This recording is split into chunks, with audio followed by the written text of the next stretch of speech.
네, 안녕하세요. 이재명입니다. 오늘은 이재명의 열린 클래스라는 이름으로 제가 공부를 좀 해보기로 했습니다. 정말 과학에 조예가 깊으신 김상욱 선생님 모셨는데요. 반갑습니다. 네, 안녕하세요. 물리학자 김상욱입니다. 반갑습니다. 제가 평소에 과학에 관심이 많았는데 오늘 이것저것 많이 좀 배우도록 하겠습니다. 제가 대학 갈 때 실제로 하고 싶었던 공부는 그 미생물학, 원자핵공학 그거였습니다. 그러셨군요. 네. 전혀 의외의 이야기네요. 그렇죠. 인생이 이상하게 흘러갔습니다. 확인을 좀 해보겠습니다. 정말 관심이 많으셨는지. 네. 본격적인 저희 이제 강의 특강을 하기 전에 먼저 좀 약간 워밍업을 할 필요가 있을 것 같아요. 네. 더군다나 과학에 관심이 많으셨다고 하니까 제가 한번 체크를 이제 저희 5천만이 좋아하는 OX 퀴즈를 제가 해볼 텐데요. 불꽃놀이는 대기 중 바이러스를 없앤다. 자, O 아니면 X를. 이건 정말 저를 너무 우습게 본 것 같습니다. 공기 중에 미생물이 수없이 많을 텐데 불꽃놀이 한다고 해서 그게 무슨 영향을 주겠어요? 그 WHO 홈페이지에 나오는 얘기예요. 그래요? 하도 이게 음모론이 많이 퍼져서 그런지 계곡이 바다보다 더 시원하다. 이거는 맞습니다. 이거는 아무런 과학적 근거는 없는데 제 체험상으로 계곡이 훨씬 더 시원합니다. 사실은 그게 과학입니다. 이따 제가 이야기를 하겠지만 과학은 경험과 실험에 근거하여 결론을 내리는 태도거든요. 제가 이것 때문에 사실은 제가 어디 하나 자료를 뒤져봐서 알게 된 게 있는데 왜 그 물속의 생물이 생존이 가능하냐.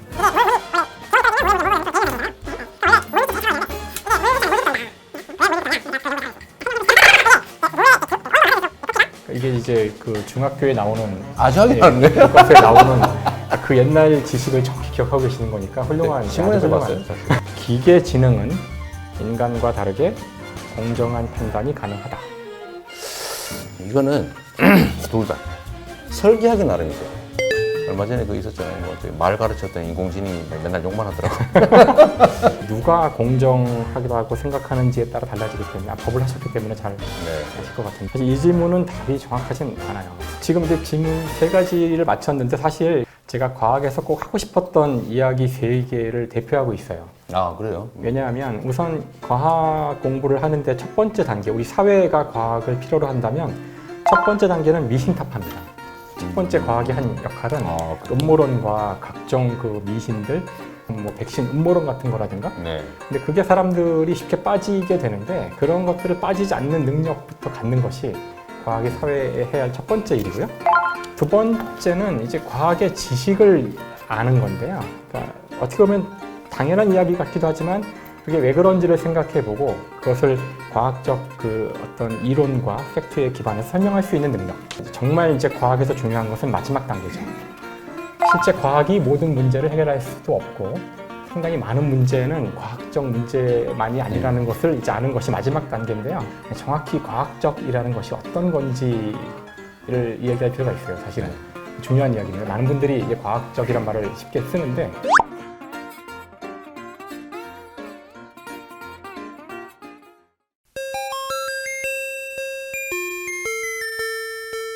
저희 모두 스마트폰을 가지고 있죠. 스마트폰을 사용하는데 스마트폰이 작동되려면 전기가 필요합니다. 스마트폰의 전기는 어디서 왔을까요? 제가 이 질문을 전에 초등학교 1학년 학생한테 한 적이 있는데 얘야 스마트폰의 전기는 어디서 왔을까? 그랬더니 그 아이가 저를 딱 쳐다보더니 벽에서 왔어요. 지금 우리가 쓰는 전기 장치는 다 벽에 코드를 꽂잖아요. 그러면 벽 속에 뭐가 있지? 벽에서 온 이유는 벽 안에 전선이 있을 뿐입니다. 그 전선의 종착점은 발전소죠. 어떤 에너지를 전기라는 형태로 바꾼 거죠. 그렇죠. 정확하게 표현하신 거예요. 그래서 지금 이 경우에는 석탄으로... 제가 나이가 지금 올해 또 58입니다. 더 어려운 거랄까요? 석탄으로 물을 끓여서 그 수증기로 터빈을 돌려서 전기를 만드는 건데 사실 원자력 발전이라고 해서 다르지 않거든요. 원자력 발전은 어떻게 전기를 만들까요? 원자의 분열 때 생기는 에너지를 전기로 만드는 거죠. 그걸 열로 만들어서 그렇죠. 물 끓여서 터빈을 돌려서 전기로 만드는 거죠. 모범생이신 것 같아요. 그렇죠? 제가 그래도 정책을 하는 사람이에요. 그렇죠. 그래서 결국 이 모든 에너지는 다 그 화력 발전의 경우 땅 속에 있는 석탄에서 온 겁니다. 근데 이런 것들은 그러면은 왜 거기 땅 속에 있을까요? 태양 에너지로 성장했던 식물들 에너지가 거기 축적되어 있는 거죠. 이분은 공부하실 필요가 없을 것 같은데. 아, 그것이 저 수준을 좀 맞춰주세요. 아, 그렇군요. 그러면은 이거 좀 넘어갈까요? 아, 계속하세요. 결국은 모든 에너지원의 지구 에너지의 근원은 태양이죠. 그래서 이렇게 태양을 식물로 바꾸고 식물을 석탄으로 바꿔서 사용하는 거 말고 태양을 바로 에너지로 이용할 수 있다면 가장 효율적일 텐데 네, 네. 그게 지금 저희가 이야기하고 있는 이제 재생 에너지, 네, 태양광 에너지, 태양광이죠. 그럼 태양은 어떻게 빛을 낼까요? 태양은 핵 융합을 한다 그러던데. 어려운 용어를 아시는군요. 네. 그래서 맞습니다. 아니 요즘 우리 그 에너지 정책 중에 그 핵 지금 핵 폭발, 핵 분열이라고 핵 분열 하는 정확한 표현은. 요것만 이용하는데 이제 핵이 융합될 때 에너지가 더 크다는 거잖아요. 사실은 핵이 융합돼서 나오는 에너지가 태양과 모든 별들의 에너지이기 네. 때문에 더 자연스럽고요. 핵 융합 발전. 네, 요새 그 국제 그 국가들이 연합으로 지금 이테르라고 하는 거 만들어 가지고요. 핵 융합 발전 연구를 국제적으로 같이 하고 있습니다. 맞습니다. 우리나라도 그 참여하고 있죠. 그러면 융합 반응을 일으키는 그 원자는 뭘까요? 수소잖아요. 수소입니다. 네. 너무 잘하시네요. 그래서 우리의 마지막 질문은 그럼 수소는 어디서 왔을까요? 근데 우주를 구성하는 여러 물질 중에 하나 아닌가요? 가장 많은 물질입니다. 사실은 가장 많은 물질이고, 그래서 우주가 처음에 생겨날 때, 즉 빅뱅인데요. 그때 만들어진 겁니다. 이 스마트폰의 전기가 빅뱅에서 왔다는 이야기를 하고 싶어서 했던 거고요. 그렇군요. 빅뱅 전에는 뭐가 있었어요? 아주 좋은 질문이죠. 빅뱅 전에는 동방신기가 있었다는데요. 썰렁한데 약간. 아, 네. 네.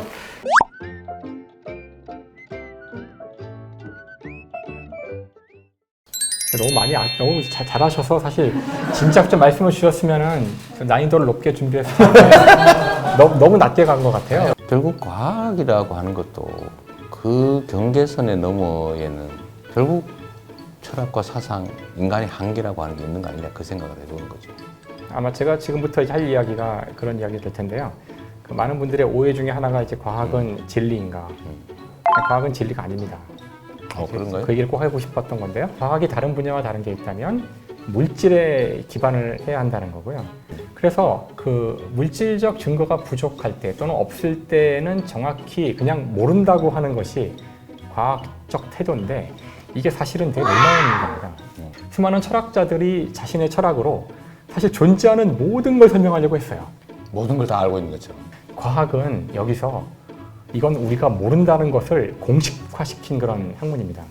앞으로도 이제 우리나라를 끌어갈 리더분들이 이제 수많은 과학적인 그런 그 어떤 이슈들을 가지고 이제 선택을 하고 결정을 내려야 할 텐데요. 그때 중요한 것은 과학자들이 이야기하는 어떤 결론만이 아닙니다. 중요한 것은 결론이 아니라 네. 그 결론을 내리게 된 근거가 된 어떤 팩트들과 그 결론을 내리게 되는 논리가 있는데요. 그것까지 다 파악을 하셔야 돼요. 과학은 진리가 아니기 때문에 결론만 들어서는 충분치 않습니다. 실제로 많은 것들이 확률로 이야기가 됩니다. 지금 현재 우리가 진리가 여기라면 정확히 모르지만 어느 정도 접근했는지에 대한 확률을 이야기해 줄 수 있는데요. 그 확률을 듣고 결정이나 선택을 하는 것은 지도자나 우리 국민입니다. 그렇죠. 이건 뭐 과학, 예를 들어 세상의 운영을 그 객관적 증거에 의해서 과학적으로만 할 수 없는 것이고요.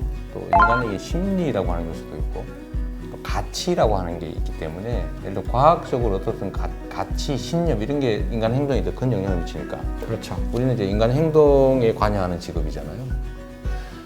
제가 근대사에 제일 가슴 아프게 생각하는 부분이 뭐냐면 우금치의 동학혁명군이 집단 사살당한 그 사건이죠. 우리 동학혁명군들은 어쨌든 이제 세상을 좀 바꾸자 이런 신념을 가지고 있었지만 이제 예를 들면 무기 체계에서는 완전히 뭐 원시 무기에 가까웠던 거고 일본군은 최첨단의 뭐 기관총, 야포 이런 걸 가지고 있었으니까 완전히 전멸당했지 않습니까? 근데 그때 이 사람들이 뭘 했냐면 공포스러우니까 총알이 공포스러우니까 이 부적을 붙였잖아요.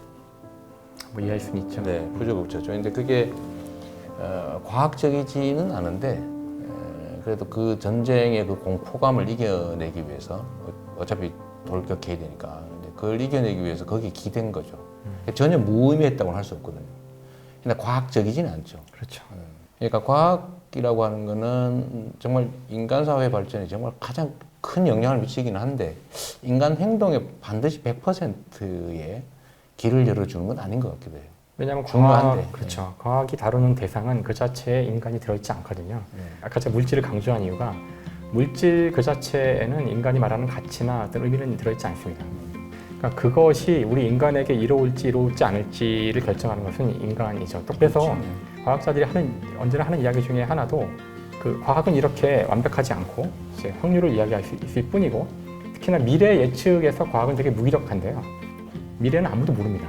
그래도 그 과학적 지식 없이 예를 들면 물리적, 물질적 그 예측 가능한 정보 없이 미래를 보는 거하고 그걸 가지고 보는 건 좀 다를 수도 있어요. 물론 그렇죠. 인공지능과 무슨 4차 산업혁명이 이야기하는 여러 가지 미래의 모습들이 있는데요.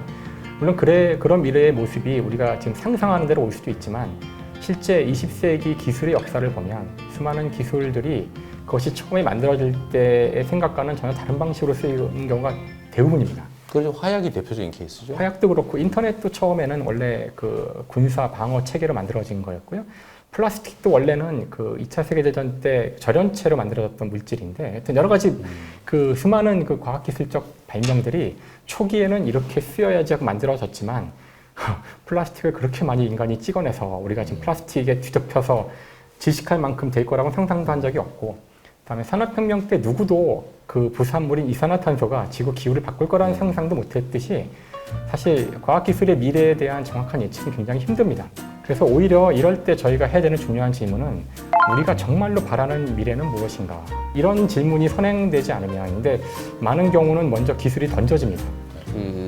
문명의 발전, 과학의 발전이라고 하는 게 인간 생활을 편하게 하기도 하는데 또 잠재적 위험 요소가 있는 거죠. 과학기술 발전을 제가 보기엔 막는 것 자체는 불가능할 것 같습니다. 인간이 그 호기심이나 이런 것들을 막기는 어려울 것 같고요.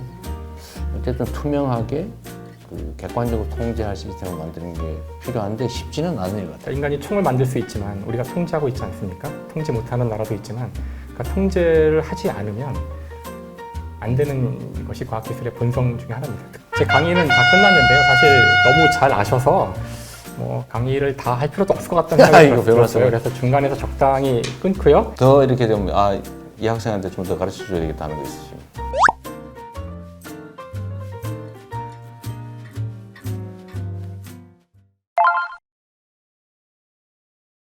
아마도 이건 이제 제가 그 과학을 연구하는 과학자라서 이제 드리고 싶은 이야기일 수 있는데요. 그 이제 과학과 이제 기술 이 두 개가 언제나 같이 이제 붙어서 다니잖아요. 네. 그래서 과학기술이라고 한 단어를 얘기할 때가 있는데 그 사실 우리 헌법에 과학기술 이야기가 한 번 나옵니다. 법을 하셔서 제가 말씀을 드리고 싶은 건데요. 헌법 9장 127조 1항 국가는 과학기술의 혁신과 정보 및 인력의 개발을 통하여 국민 경제 발전에 노력해야 한다. 네. 이런 문장이 나옵니다. 근데 사실 이 문장을 바꿔야 한다는 과학자들도 있고요. 그래요? 그러니까 과학을 또는 과학기술을 경제 발전의 수단으로만 이제 보는 우리나라의 어떤 시각이랄까? 이제 네. 그걸 좀 얘기하고 싶은 거예요. 이제 많은 분들이 이제 과학기술이라는 이 단어를 들으면 뭔가 이것이 돈이 되는 거, 편리를 좀 하게 해주는 거 이런 식으로만 자꾸 이제 보게 되는데 원래 과학은 그런 게 아니었다는 거죠. 과학기술은 돈벌이에 도움이 되는 거. 결국 반대로 얘기하면 돈벌이에 도움이 되지 않는 과학기술은 안 해도 되는 거. 바로 그게 문제인 거죠. 기초과학기술. 이 일본 같은 경우 많이 투자를 해요. 그래서 거기는 노벨상 수상자들 많은데 우리는 한 명도 없다는 거 아닙니까? 그러니까 돈이 안 되니까 안 해버린 거죠. 그 사회 공동체 전체의 가치를 올리거나 아니면 아까 말씀하신 필요한 당연한 양식이다 라고 생각해서 만약에 기초과학기술 투자에 대대적으로 계속 우리가 집중을 해왔다면 지금 이제 소위 기초과학기술 때문에 일본의 경제적으로 종속되는 일은 벗어날 수가 있거든요. 첨단과학기술도 마찬가지입니다. 이게 첨단과학기술 분야는 성공 가능성이 낮기 때문에 민간에서 투자를 잘 안 하죠. 그렇죠. 이건 사실 국가 공동체가 해줘야 되거든요. 돈을 써도 진짜 필요한 일은 안 하고 대신 진짜 필요한 일들은 대중들에게 잘 체감이 안 돼요. 그런데 당장 그냥 눈앞에 보이는 성과들을 내는데 그건 사실은 낭비거든요. 사실 수학자 가우스가 했던 유명한 말이 있는데요. 학문은 실용을 위하여 일하지 않는다.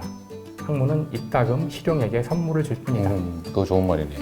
그거를 선물을 안 준다고 가서 못하게. 선물 내놓으라고 이제 맨날 그러는 셈인데요. 원래 그렇게 작동하는 게 학문이 아니고 과학자를 비롯한 어떤 기초 학문을 하는 사람들에 대한 정부의 보호가 필요한 것 같고요. 또 한 가지는 지금 대학에 아까 말씀하신 기초 인문학들이 기초 학문 분야도 다 중요합니다. 사라지고 있습니다. 그러니까 당장 돈이 안 되니까. 그래서 이거를 사실 근본적으로 좀 바꿔야 됩니다. 그래서 진짜 학문 그 자체를 하는 사람들, 그들이 언젠가 선물을 줄 수도 있지만, 그죠?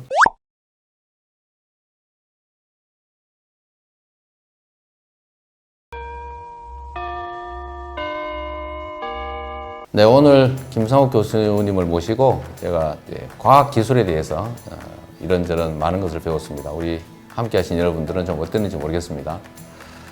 정말 중요한 말씀 하신 것 같아요. 우리가 우리의 삶을 풍요롭게 하는데 투자를 해야지 당장의 과실을 수확하는 데 너무 많이 관심을 가지다 보니까 우리가 지속 가능성이 좀 훼손돼 가는 것 같습니다. 앞으로 이런 기회 많이 만들었으면 좋겠고요.